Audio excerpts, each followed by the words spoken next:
We're here today with Jihad, leader of the It's Okay to Tell campaign and founder of BreakTheCycles.net. So, Jihad, what is this movement about? Well, the whole It's Okay to Tell movement is about educating the youth concerning the whole Stop Snitching movement. For far too long, we had a lot of individuals that have been released from jails and prisons that were definitely guilty, but because of the whole Stop Snitching mentality that's very prevalent within our communities, specifically African American, but it's nationwide. A lot of people are afraid or just believe that it's not cool.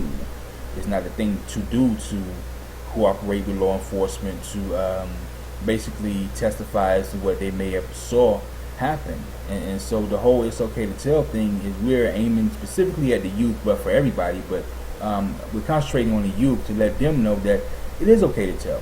You know, if you're not a criminal, you're not a thug, you're not a gangster, then you don't have to adhere to the same rules that they adhere to. I understand. I've been out there, so I understand the mentality of the individuals in the streets. But for me, you know, if you're not in the streets, then you're what I consider to be a civilian. You're not a soldier. You're not a part of that. So if you see something happen in your community, then you have every right to stand up and say, look, this is what I saw happen.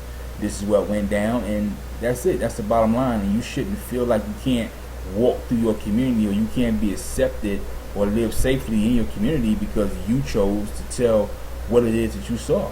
And I think the only way we're going to see a change come about is through education, you know, through going out and letting the kids know that it's okay to tell. It's cool, you know, to protect your community, to protect your neighborhoods. You know, there's nothing cool about seeing something happen and you know it happened and this person is still walking around and you're too afraid to do anything about it or you're too cool to do anything about it. You know, because when it hits home, then it's going to be a whole different story. You know, if this person that raped the girl after the party the other night, but you're too cool to say anything about it, it's not going to be a problem until it is your sister, you know, or it's your daughter, it's your aunt, or it's your little cousin. Then it's going to be a problem then, you know. So you don't want to wait until something happens and look and hope that people will step forward when you yourself aren't doing what it is that you need to do. So, you know, we definitely want to let the kids know that it's okay. There's nothing wrong with speaking out. There's nothing wrong with speaking up. And so that's what the whole It's Okay to Tell movement is about. You know, we understand that there's a difference. You know, for me, if I'm out there and I'm a drug dealer and you're a drug dealer, then I wouldn't expect you to go to law enforcement and tell them what it is that I'm doing. You know, to me, that's what a snitch is. Someone that's doing the exact same thing that you're doing, then when the heat gets hot, they go and tell on you. But what we're seeing happen is we have kids that aren't drug dealers, that aren't involved in a criminal element, that are witnessing, you know, a lot of things happening, and they're not stepping forward and telling what it is that they're seeing because they are adhering to the whole Stop Snitching thing, and that doesn't apply to them. You know, you're not a part of that. So why are you running around talking about, oh, don't snitch, don't tell? You're not out there doing the crime. So you shouldn't even have that on your mind. And so you should not feel like you can't step up and step forward and say, look, this is what happened and that's what it is. And so that's what the whole It's Okay to Tell movement and campaign is about, is educating the kids and letting them know that it is okay to tell. Okay, so what makes you qualified to speak about this, and why do you think the youth will listen to you? Well, I think they will listen to me because I'm relatable. You know, once you get to know me and you hear my story and you learn about me, then you know that I've been on the streets. You know, I've done a lot of the things that is being done right now in the streets. I've been behind bars. I've done time. So when you have someone like myself that's been there, and I'm speaking against the whole code of silence, and I'm saying, hey, it's okay to speak out, then I think the youth will listen. Because when you have a politician that comes through your neighborhood and comes into your community, that lives nowhere near your community, that's never been anywhere near your community, and tells you that, hey, yeah, it's okay to tell, and go on and speak out. If you see something happen, tell law enforcement, report it to the authorities. You know, it's kind of hard to get the kids to buy into that because you're not believable, you're not relatable. And so they feel as though it's a disconnect. You know, you can easily come through and tell me what I should do, but you haven't walked in my shoes. You don't understand the environment that I live in. But when you meet me, you get to know me, and you understand my history, then you know, okay, this guy's been here. You know, he's been out here. You know what time it is. He's, you know, saying, lived the life. So if he's saying it's okay to tell, then it's something that can be respected. You know, and it's not just about me. I'm hoping that there'll be more people like me. You know, former thugs, you know, ex-gang members that's willing to step forward and let the kids know that it is okay. You know, and you don't have to be concerned with what people think or how they feel because you chose to cooperate with law enforcement. You know, there's nothing cool about being a criminal. You know, the people that are out there in the criminal lifestyle, a lot of them don't want to be there. And so if you're not there, then you don't need to act like you are there and follow the same rules that they follow.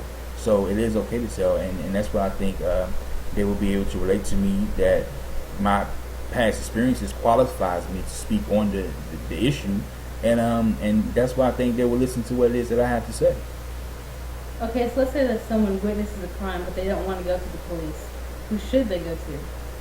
Well, if someone witnesses a crime and doesn't want to go to the police, then of course you want to go to someone that you can trust.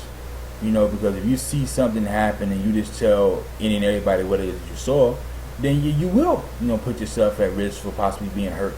You know, but what you want to do is go to law enforcement is my suggestion, of course. But if you don't go, then go to someone that you trust, someone that's going to give you some good, solid, sound advice, a real friend, preferably maybe a parent or a spouse.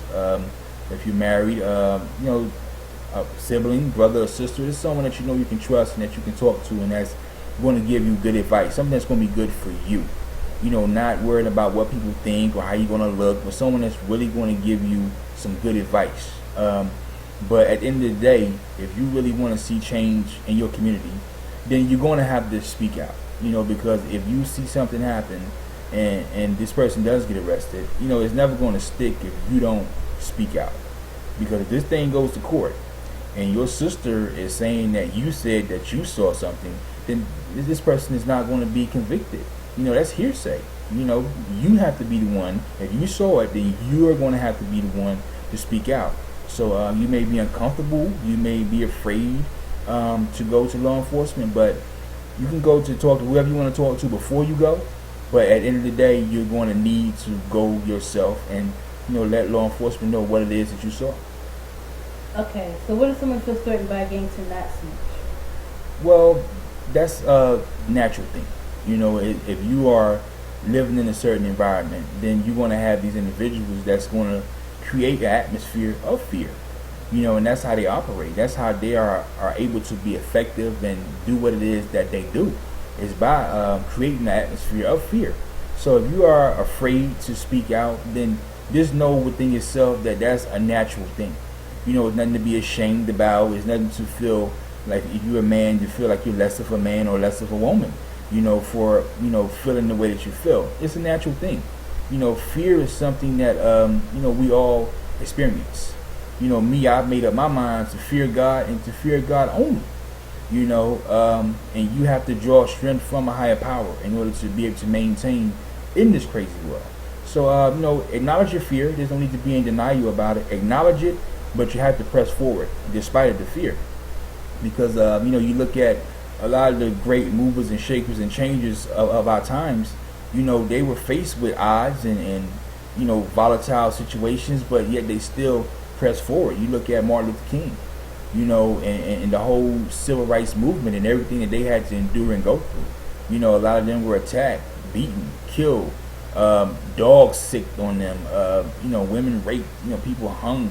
I mean, this was serious times, you know, but yet they didn't give up their resolve. They can continue to press forward. They continue to fight because they knew that they were standing on a righteous ground. And when you're standing up for the right thing, you can't let the wrong thing stop you from doing that what you know you should do. So you have to press forward. So I would say if you are afraid of a gang member or anything like that, don't let that hinder you. Because if you are afraid, then it's not going to get any better. If you are so afraid that you don't speak out against what you see, it's only going to increase. The gangs are only going to increase. New members are going to come in. Kids are going to grow into men, and they're going to, you know, be stepping up and filling these positions within these organizations that we call gangs. So you're not going to be able to bring about a change if you allow the fear to paralyze you. So you have to move forward. Even if you are scared, you have to muster up enough courage to go forth and do whatever it is you need to do to make the world not just a better place for you and your family, but for others and those that will follow behind you. Okay, and lastly, why should people trust law enforcement? And if they don't, why should they? Well, that's kind of a tricky situation there. I understand, trust me, I do, why some people don't trust law enforcement.